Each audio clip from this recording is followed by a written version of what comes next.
Uneven teeth. So what is uneven teeth? A lot of patients come in and they'll say to me, I have uneven teeth.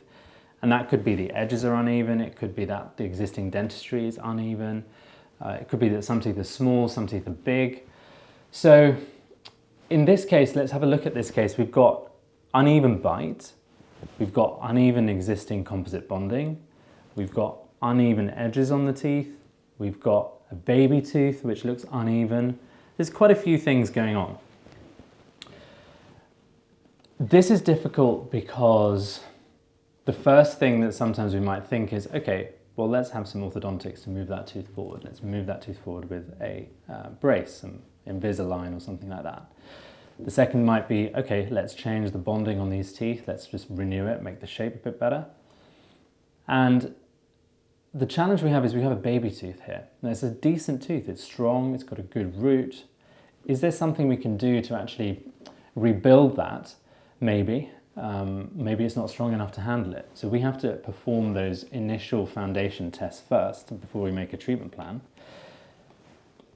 The other challenge we have aesthetically is if we are able to bring this tooth forward, then we have to give it the right length, but we have the lower teeth here in the way.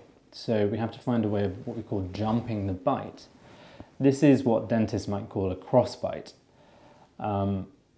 And then the other thing we have to do is try and disguise the width. So this midline here is the correct midline, but that tooth is a lot wider than this one. So we have to try and find a way of, again, creating an illusion. Now the tricky thing with all of this stuff is, you know, real life dentistry means that we have to think outside of the box. You know, sometimes patients will ask for a smile, and we'll have a thought process in our mind thinking, okay, so they need to have this, they need to have this, they need to have this, but then we're faced with challenges that stop us from going down the route of one treatment versus another, and this process of elimination ends up in a situation where maybe there's some compromise. So in this case we decided, okay, we're going to accept some of the stuff at the side, we're going to keep that as it is, maybe we'll whiten, and then we're going to try our best to jump this bite. We might have to accept a little bit of shorter length. We're going to close the gap up here by removing the bonding and renewing all of that. And then we're going to try and make the best of this baby tooth. So there's quite a lot that we need to achieve. Same step as always, getting our patient into a set of temporaries that look like our final result, and then translating that final result to the final. And this is what we ended up with. 5 veneers. And you might think, why did we choose veneers here? Well, you know, the veneer in this case is going to give us the right proportion. It's going to enable us to jump the bite. It's going to allow us to actually improve the baby tooth, which is strong enough to withstand it. If the baby tooth was unstable, we would have to be replacing that tooth.